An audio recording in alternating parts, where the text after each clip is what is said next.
TRS party మాజీ polit bureau సభ్యుడు Maoist నేత తెలంగాణ ఉద్యమకారుడు కొనపూరి సాంబశివుడు వర్ధంతి సందర్భంగా నల్గొండ పట్టణంలోని యాదవ రాజ్యాధికార పోరాట సమితి రాష్ట్ర అధ్యక్షులు చల్లా కోటేష్ యాదవ్ ఆధ్వర్యంలో ఘనంగా పూలమాలలు వేసి నివాళులు అర్పించారు. ఈ సందర్భంగా వారు మాట్లాడుతూ భువనగిరి జిల్లాకు సాంబశివుడు పేరు పెట్టాలని ప్రభుత్వాన్ని డిమాండ్ చేశారు. ప్రతి జిల్లా కేంద్రంలో విగ్రహాలు ఏర్పాటు చేయాలని కోరారు. ఈ కార్యక్రమంలో రాష్ట్ర సలహాదారు బెల్లి నాగరాజు యాదవ్, దుడుకు లక్ష్మీనారాయణ, అల్లి సుభాష్, గుంగుల చందు, వజ్జ రమేష్, గుండబోయిన కిరణ్, కంబాలపల్లి ఉపేందర్, పురుషోత్తం, బొమ్మరబోయిన నాగార్జున, లింగయ్య, శంకర్ యాదవ్, మోదాల రాంబాబు తదితరులు పెద్ద ఎత్తున పాల్గొన్నారు.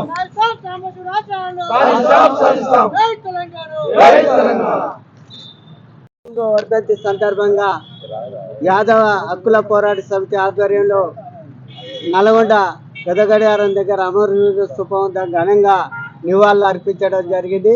ఉమ్మడి నల్గొండ జిల్లాలో వారు తెలంగాణ ఉద్యమానికి ఉవ్వెత్తున ఉద్యమించినటువంటి గొప్ప నాయకుడు. వారు మన మధ్యలో లేకపోవడం చాలా విషాదకరం. ఉన్నటువంటి సాంబశివుడి ఆశయాలు సాధించేంత వరకు బహుజనులు మొత్తం పోరాటం చేయాలని ఈ సందర్భంగా బీసీ సంక్షేమ సంఘం నుంచి కోరుతా ఉన్నాం. బడుగు బలహీన వర్గాల ఆశాజ్యోతి సమాజ నిర్మాణం కోసం ఆజ్ఞాతలు ఉన్న జనజీవనంలోకి వచ్చినా కూడా జనం కోసమే బతికిన కుటుంబం సాంబశివుడు రాముల కుటుంబాలని అన్యాయంగా ఆనాటి సీమాంధ్ర ప్రభుత్వం హత్య చేయడం జరిగింది. ఈనాటి యువత వాళ్ళని స్ఫూర్తిగా తీసుకొని ముందుకు పోవాలని కోరుతున్నాం. ముఖ్యంగా ఈ ప్రభుత్వం అయిన యాదాద్రి భువనగిరి జిల్లాకు సాంబశివుడు పేరు పెట్టాలని మేము ఒకటే కోరుతా ఉన్నాం.